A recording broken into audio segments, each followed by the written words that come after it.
our sleeves now and talk to our panel. These people here were specifically chosen for a reason, and all of them are experts in their field. So I am going to have them introduce themselves to you. We'll get right into it.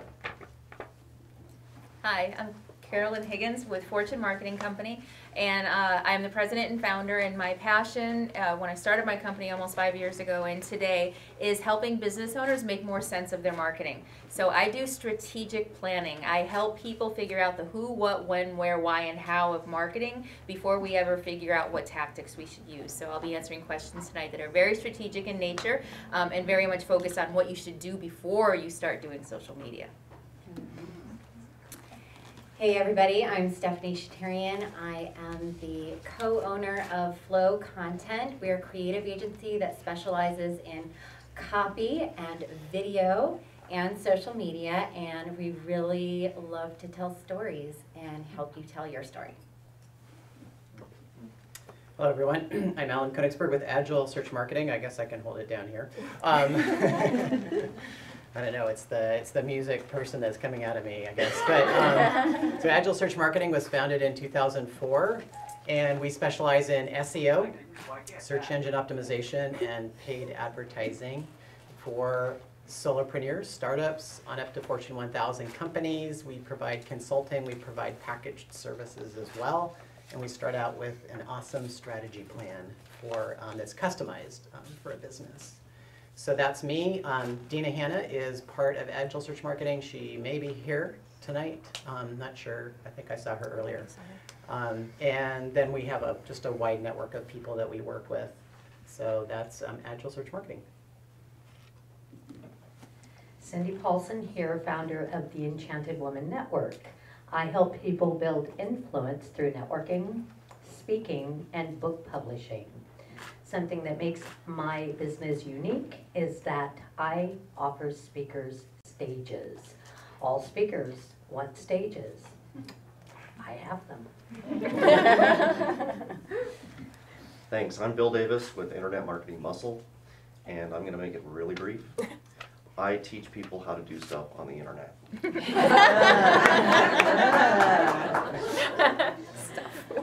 Gail Knott again, and I mentioned my specialty is in what's called social media management, or what I like to call done for you social media. So for the business that they know, their strategists have told them, yes, you need to post daily, and they say, well, we don't have time to do that. They can bring me in, I become part of their marketing assistants, and we do the daily post for them. What type of post should they be posting, when to post, where to post, we figure that out for them. Okay, so here we go. And I imagine that this whole panel here, they're really punchy and really witty. So it's going to take a turn of its own, I'm sure. But what I wanted to, and I talked to almost all of you about defining your voice. Defining your voice on social, blogging, whatever you do online, and your best tips and how do you do it. So we're going to pass the mic around. And who wants to answer first?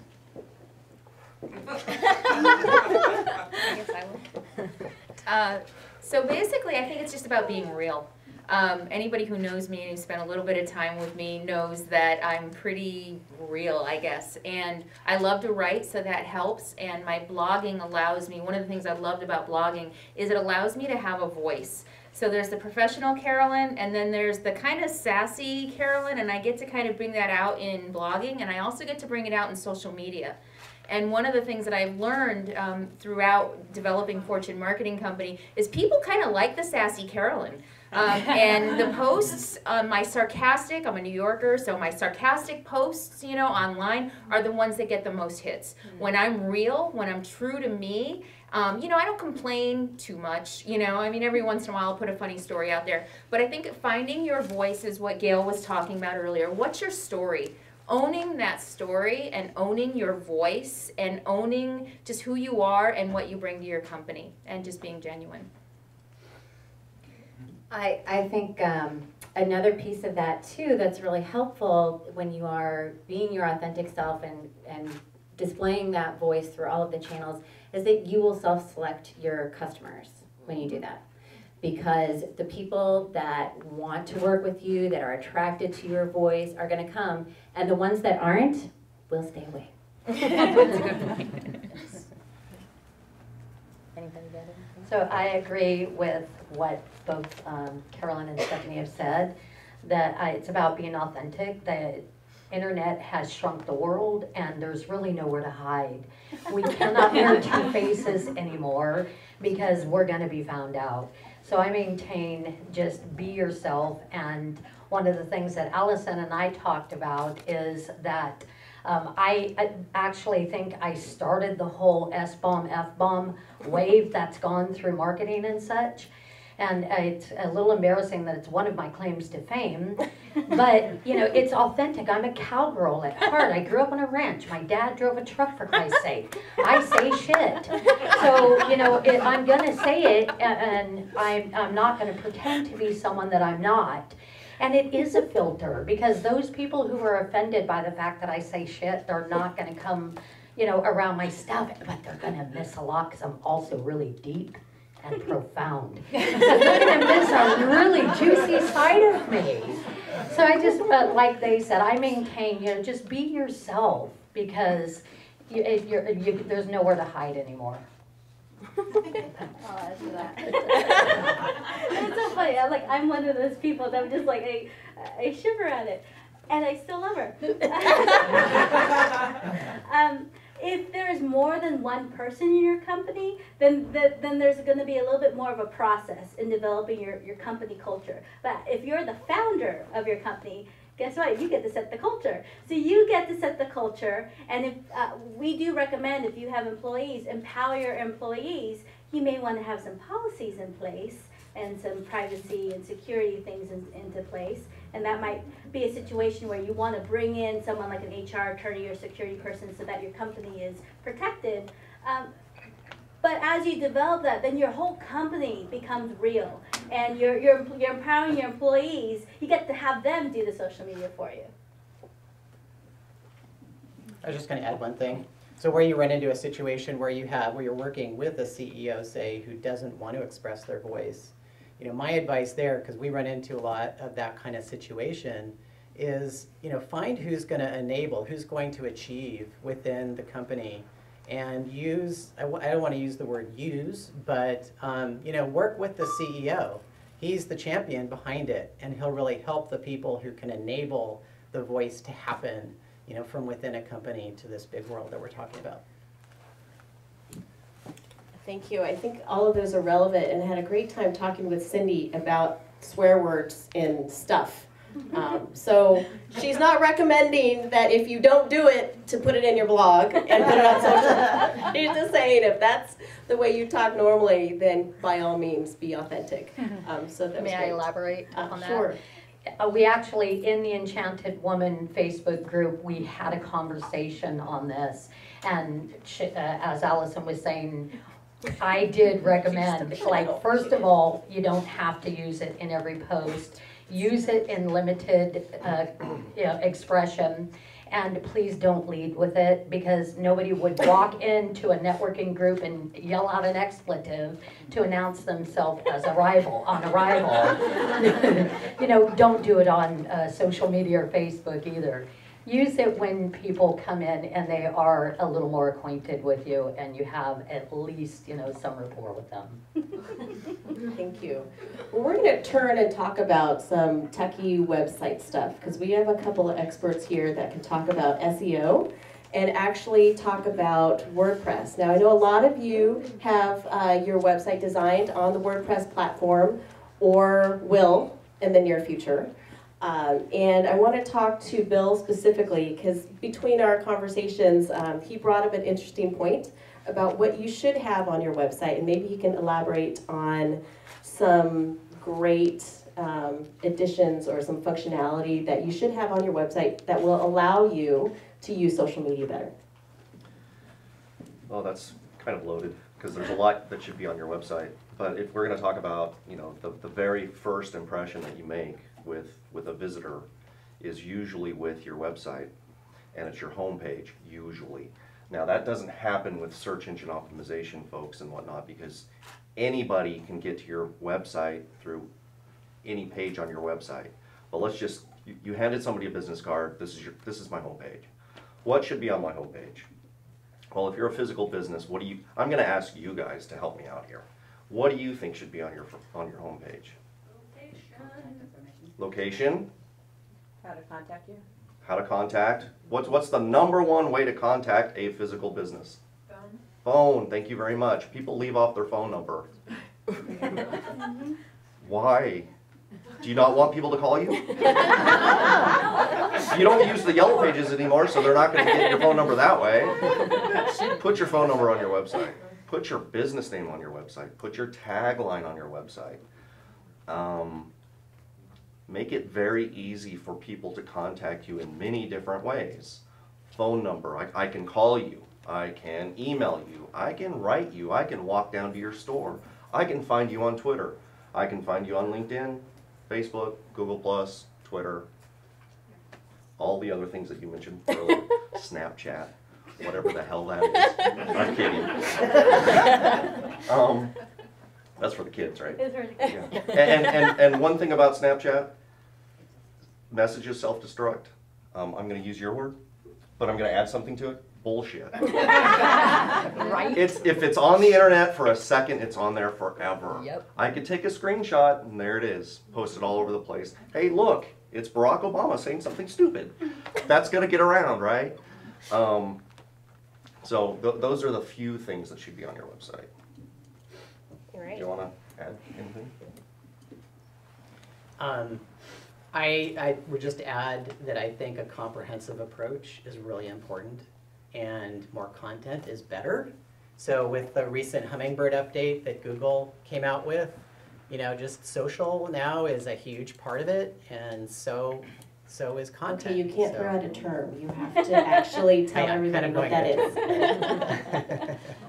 So the Hummingbird update, is essentially Google has an algorithm.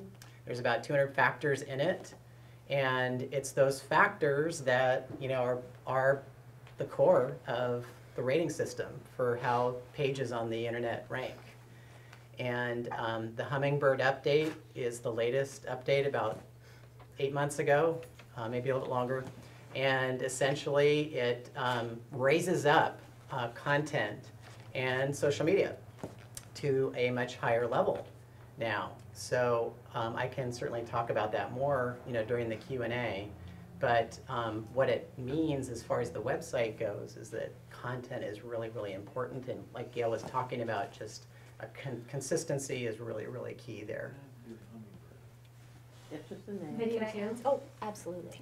Yeah, video too. So a total non-techie approach to what should be on a website. Is everybody familiar with the phrase or word "whiff'em"? Okay, nobody is going to contact you unless they know what you can do for them. So from a marketing content standpoint, and as someone, that's what I do, I make sure that we have the right things to get people to take the action. So what's in it for them? So I see so many websites talk about you, me. Nobody goes to your website to learn about you. They go to your website to learn how you can solve their problem or fix whatever they want fixing or give them whatever they want to get. So as a business owner, marketer, whatever you are, your job is to figure out what that is. Gail talked to me earlier, why do people download my report? Because they're frustrated. So my website homepage needs to address their frustration. And that's the emotion that's going to get them to act. So what's the whiff'em?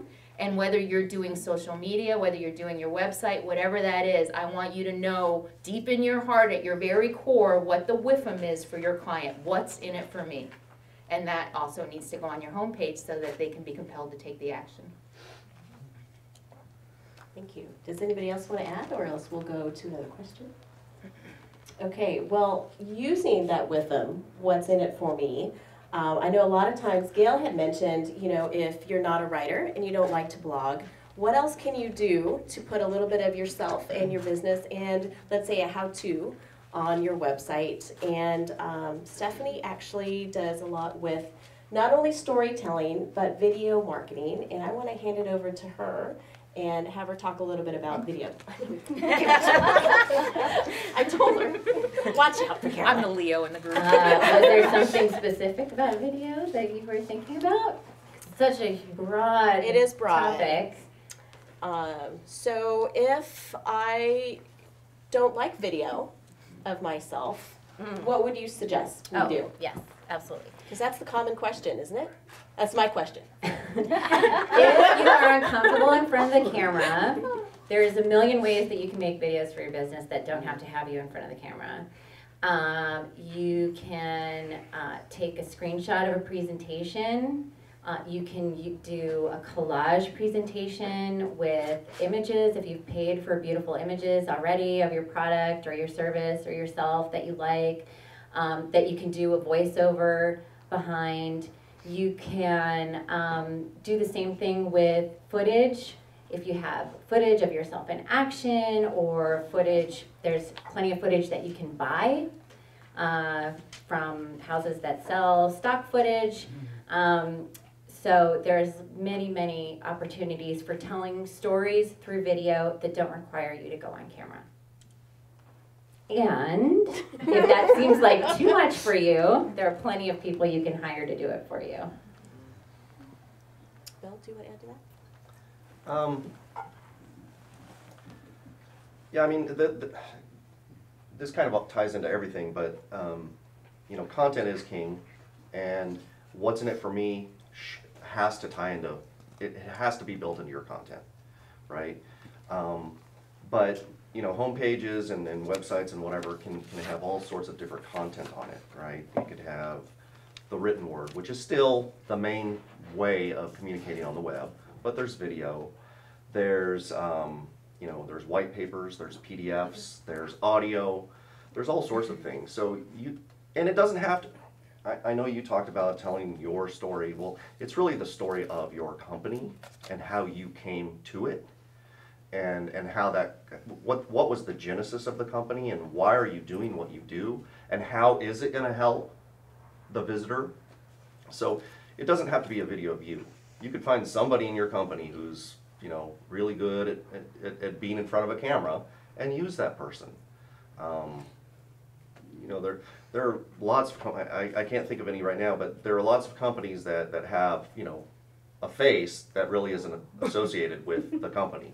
The thing that I can think of is like and he's been fired, but the Aflac lizard guy or whatever, or the Geico, yeah. Black lizard. No, I'm sorry. Yeah, I know. The Aflac duck got fired, Oh. but the Geico camel is still, you know, Okay. still employed. So yeah. I would add to that too is there's an order to things. So I would, from just what we had said, start with your client's frustrations, your customer's frustrations, or why would they want to buy from you? So what's in it for them? And then from there you can come up with some stories. What would relate to this, whether it's client testimonials or your own story or so on. And then from there you could look for inspiration. Well, what can I do to create the video or create the blog or whatever it is. So if you're not a writer, maybe you're a speaker. Think of what's in it for them first and then build up from there. Sometimes people jump into, I have to make a video, when they don't even know what they're going to say yet. If I can just add on to that too, another important part about thinking about the customer is telling the story, whether it's video or copy or whatever, in a way that's gonna provoke that emotional response that in them, right? So sometimes when it is tricky, when you get caught up in like telling your own story, to remember that it's the audience that's important. Thank you. That's food for thought right there. Because doesn't that get tricky? You have to talk with somebody to do that. I want to switch gears here and talk about building influence. Because if you're building influence, then you're going to get that visibility online. And when you have that authority, then people are going to want to pick up the phone and call you if you have your phone number on your website. They're going to want to connect with you, maybe opt in for your free or your free ebook or what have you. And so let's talk about how do entrepreneurs build influence?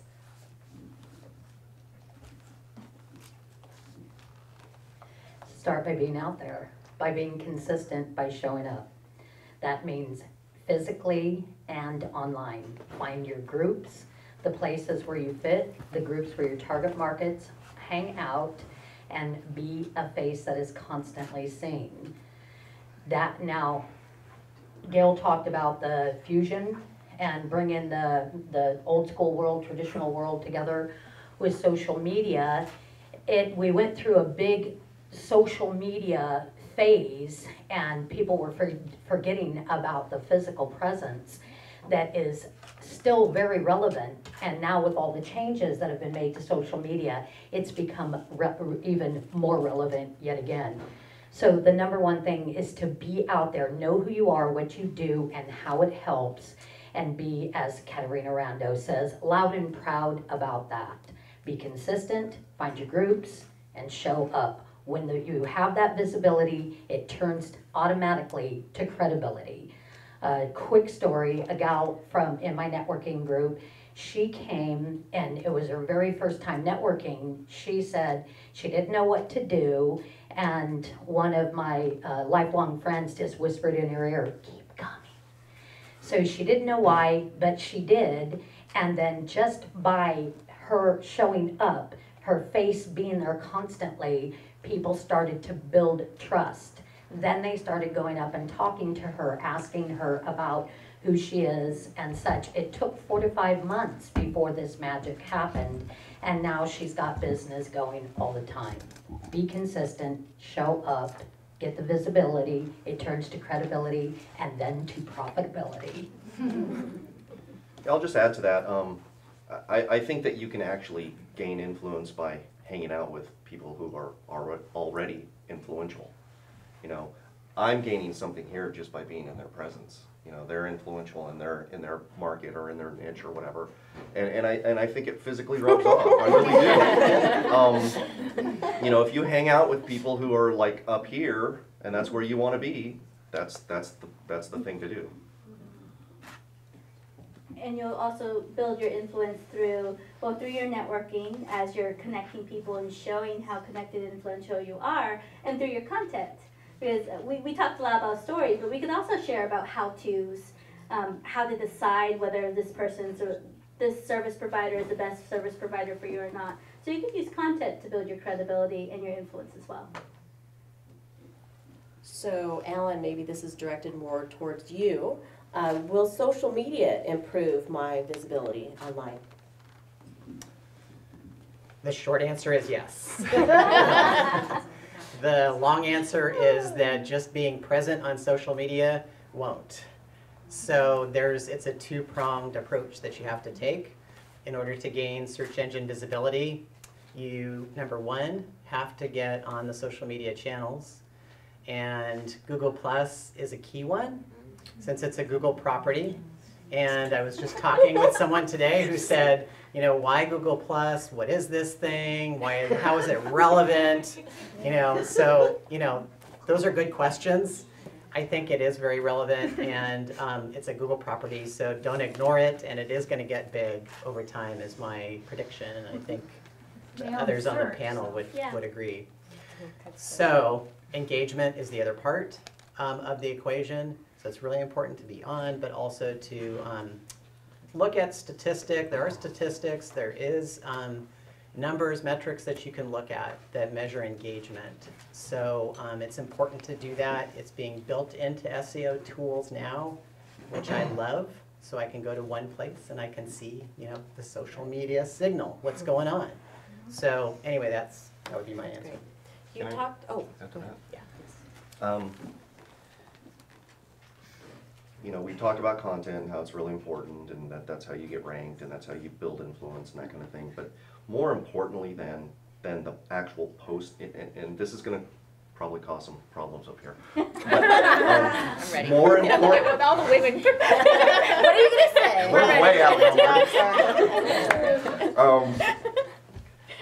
More important than the actual posting of the content is the promotion of the content. Yep. Now, I know that social media is about the emotion and not the promotion, but I disagree with that.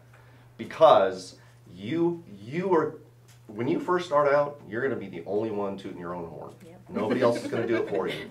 But over time, as you use good outreach methods, other people will start promoting your content, your business. Social media is really not different than traditional media. It just has a greater reach.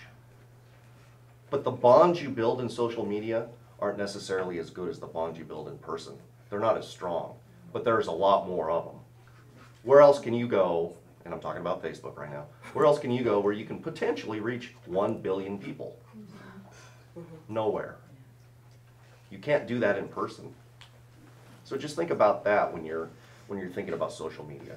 Huge reach, cast a wide net, pretty shallow water. So Bill made some really great points, and I want to add to that promotion. Promotion is key. I've worked with some clients, or people ask me all the time, well, I'm blogging, but nobody's reading it. And I hate to tell you, but nobody probably ever will. Blogging is not about people reading every word that you write. It's about using keywords and search engine optimization and just getting found and things like that. But half of the battle of blogging is in the promotion. And if you're just writing a blog, and even if you're just putting your blog on Facebook, that's not enough. There are at least, I don't know, I can think of a dozen. You guys could probably think of 3 dozen different ways to promote a blog. So I think that's an excellent point, that promotion is key. I think that's a great point too. And when you're blogging, there's certain things that you can do in conjunction with blogging. Just as Gail was mentioned, fusion marketing, you can actually do email marketing with your blog. So send out content from your blog, and they can link through and actually click through to your blog. And you can also do a lot of different blog amplification using different social media websites. There's a website called Triber. Some of these guys think that Triber's old. Well, I'm here to say that it works for me, okay? And there's some other sites that you could do to share your content with other people who are looking for it. So that Can I is throw out a tool? a tool. Yeah. Yes, a tool. So if you try, for those who blog and like to combine social media, I found a great new tool called Co-Schedule. It's a plugin for WordPress. And what I love about it is that, you can write your blog post, but then just underneath it, you can link all your social media outlets, and you can do your tweets and your posts to Facebook, to G+, at the same time that you're doing your post. And I don't know about you, but if I have to stop to do the social stuff later, I don't do it. So the fact that I can do it all in one step and then schedule it to go out over the course of a week is fabulous. What was that called? Co-Schedule. C-O schedule. Oh, yeah. And my favorite promotion tool for blogs is Pinterest. Yeah. So I will actually, using the image in my blog post, I will, I know a little bit of graphic work, enough to be dangerous. So I will type in the name of my blog post in the image, pin that onto Pinterest. There are boards on Pinterest that are called collaborative boards, where everybody can pin towards it, and that's where I get a ton of traffic. From Pinterest. It happens to hit a particular target market for me. Thank you. So we're going to wrap up so we can take some questions. And is there any last words that each of you want to say about social? Like you could answer, I'm imagining, what if we didn't have our social media platforms? What would happen to our lives? Now, some of you hate social, and you're here because you want to find out how it could become part of your lives. But for all you guys who use social media, what if it disappeared? Now, I'm not saying you need to answer that question, but I'm just throwing it out there. Any last words about social media marketing? I just, because we didn't touch on it at all, and it was something we talked about in our discussion when we got together the other day, was talking about how important the social aspect of social media is. And and why I wasn't part of the discussion today particularly, but part of what makes it work is going out and engaging with other people, and then they will come back and reciprocate with you. So you can't just post and post and post and wish on a star that people will notice that you're posting. You gotta do some legwork and build those relationships. Piggybacking off of that, there was a statistic that old school face-to-face before the internet and social media, it would take 5 to 9 impressions with a person before they would even, 4 to 5 before they would even know that you were really alive, and 5 to 9 before it could transpire into something else. With social media, an old statistic is it takes 17 impressions. And I know that that's really outdated. Social media, there's so much noise out there.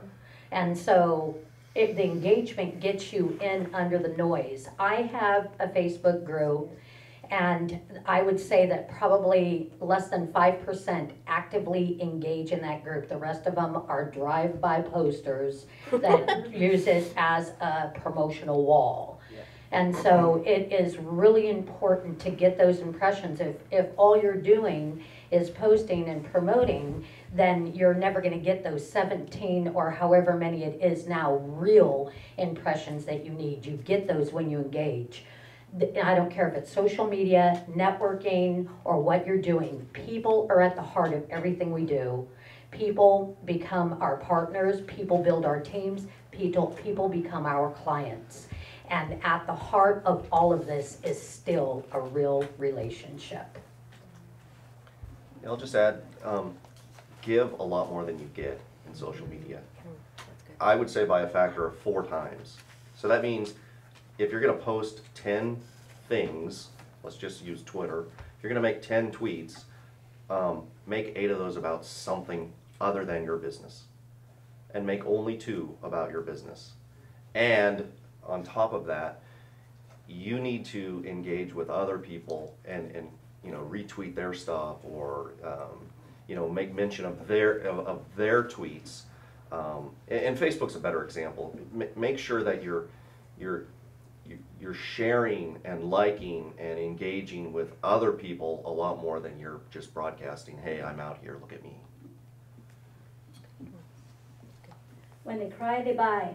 Now, I don't necessarily mean that we have to go for that full out emotional connection, but if the content that we're posting, whether it's blogging or social media, if it's not interesting, if it's boring, you're not going to get the likes, you're not going to get comments, they're going to share, they're not going to care about it, they're just going to swipe through it because it's just another little post. So what can you do to make yourself stand out, make your business stand out? And that takes a little bit more thought and planning. Okay, Gail said you have to make them cry. I'm tweeting that right now. Gail said, when they cry, they buy. So or when they cry, they fly. We're going to take some questions and then wrap up. So I know I have a question right here. I'm not a frequent user of Twitter. I'm still trying to learn about it, but I was wondering how one gets followers other than following other people. What your thoughts are? It's away from me. Engagement is one way, retweeting is another way, and then searching for things that are of interest to you and your life or your business. Do you have things to add to that? Sure. You could come up with a special promotion so that the particular contest or sweepstakes only happens on Twitter, and you can make that part of the requirement. I would also look into, is it worth your time to put that much investment into that? Is your target market on Twitter? And I would also add that you need to have a picture of yourself on Twitter. Don't have the little egg that's there. You know, post something nice, not your cat, your dog, but you. And I would fill out your information about yourself on your profile. So make it something interesting. Don't be boring. Don't just say your profession, but say something really interesting about you that people want to know, because then they'll click in, then they'll start reading your tweets, and then they'll like you. The picture is a huge, huge thing. I don't even let people into the Facebook group unless there's a picture. We like to think that there's someone real on the other side, so it's a really valuable point. All right. We'll take a couple I more. know your brand. Couple more questions right here, and then we'll wrap up. Do you need a microphone? No, I'm good. So Twitter, as I understand it, doesn't allow you to have a company page separate from your own. Oh, it does. You Has can have as that many. changed? I don't think it's ever been that way. So you can have a personal page and a company page? You could have 75 Twitter profiles. So talking about the picture though, what do you recommend for a company page? If a lot of people put a logo versus a face. I mean, I would make my Twitter profile, if it's for my business, whatever assets I have for my brand.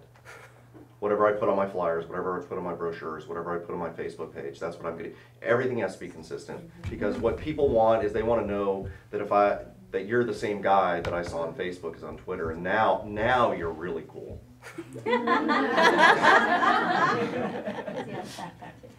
All right. One last question. Hot tips for engaging on Google Plus or using Google Plus? I can help. Well, I think the fact that you're female, that will add, but go ahead, Bill. Really?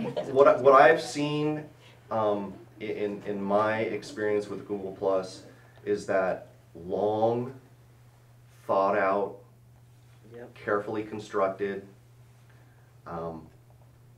posts rule the day. Wow. Twitter, you got 140 characters. You got to be brief. You got to be like a classified ad writer. With Google Plus, go nuts. If you write a blog post and you want to promote or talk about that blog post on Google Plus, add a lot more content than the blog post. If your blog post is 1,000 words, your Google Plus post could be 2,000 words. People will read it. Really? On Google Plus, people will read it. Whereas on Facebook, they're, man, I'm done. And they've also added the Google Plus comments onto YouTube. So if YouTube is an important part of your marketing, those comments will show up on Google Plus, and they're tied together. And being active on Google Plus does help your SEO. Just remember that. All right, well, thank you. That is a wrap for tonight. Thank you all for participating.